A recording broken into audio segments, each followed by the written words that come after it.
Today, we're tackling a massive topic, global warming. But we're going to look at it from an angle that hits close to home for every single one of us, our health.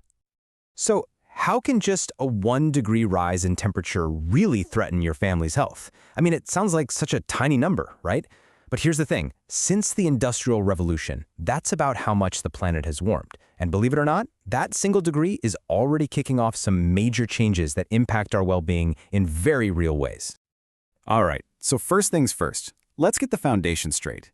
Is this whole warming planet thing actually happening, or is it just, a theory? Well, here's the simplest way to think about it.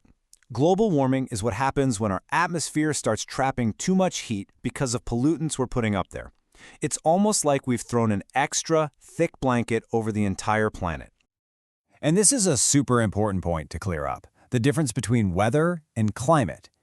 Weather is what's happening outside your window right now. Rain, sun, a random snowstorm. But climate, that's the long-term pattern, the big picture over years and decades.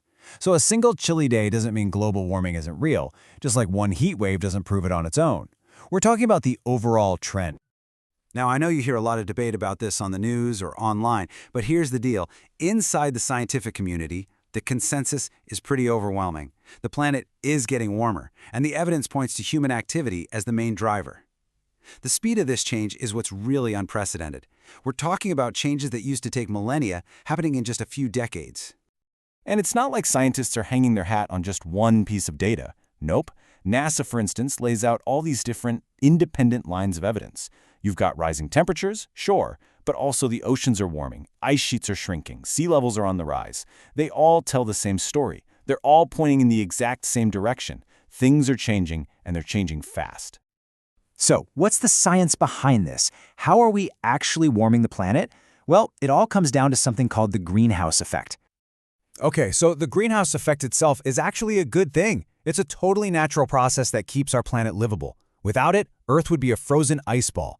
The problem is, we're pumping so many extra greenhouse gases into the air that we're supercharging the effect. We're making that natural blanket way, way too thick. And these gases right here, these are the main culprits. Carbon dioxide, or CO2, is the one you hear about most, mainly from burning fossil fuels. But check this out. Methane is actually 25 times more powerful at trapping heat. They're all building up and essentially locking more and more heat into our atmosphere. And this is where it gets really interesting. Where is all this stuff coming from? As you can see, it's not just one bad guy, it's kind of everything. It's how we generate electricity, it's our transportation, it's agriculture, it's manufacturing. It just shows how deeply woven this issue is into our modern way of life.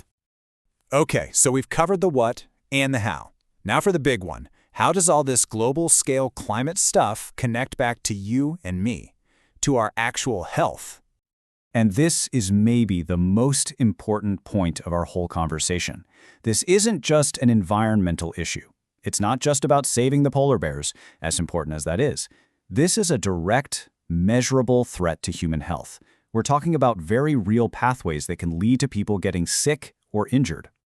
And the ways it affects us are all over the map. You've got the obvious stuff, like extreme heat leading to heat stroke. Then there's the air we breathe, worsening asthma and allergies. Then there are diseases spread by insects, like mosquitoes, that can now live in new places because it's warmer. It even messes with our food supply and our mental health. Living through a major hurricane or wildfire, that takes a serious toll. So, this affects everyone, but it doesn't affect everyone equally.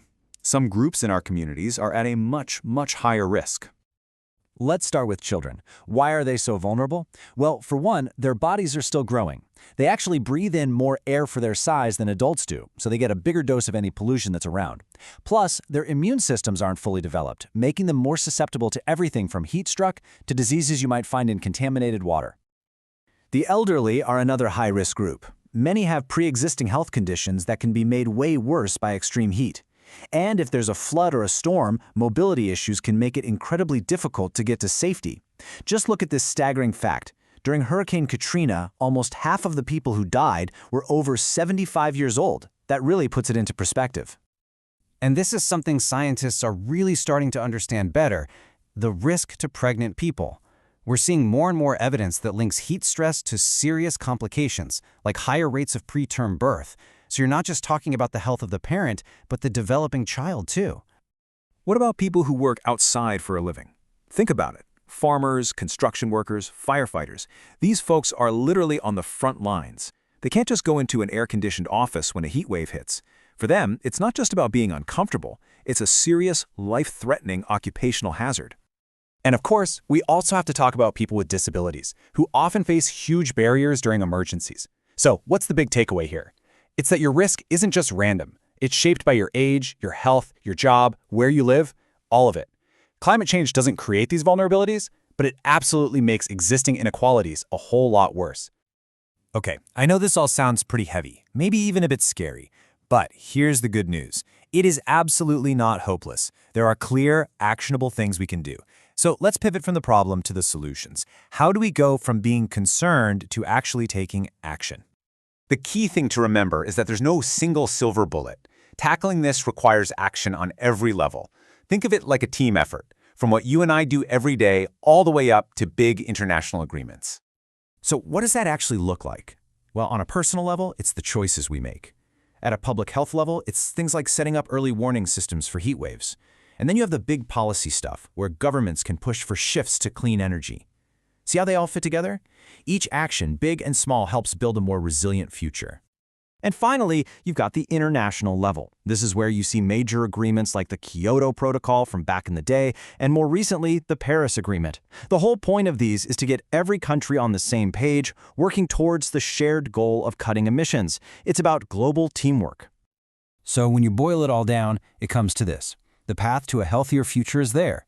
The science is crystal clear that the health of our planet and our own health are completely intertwined.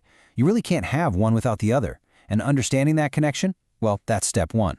The real question that leaves us with is, what role will we play?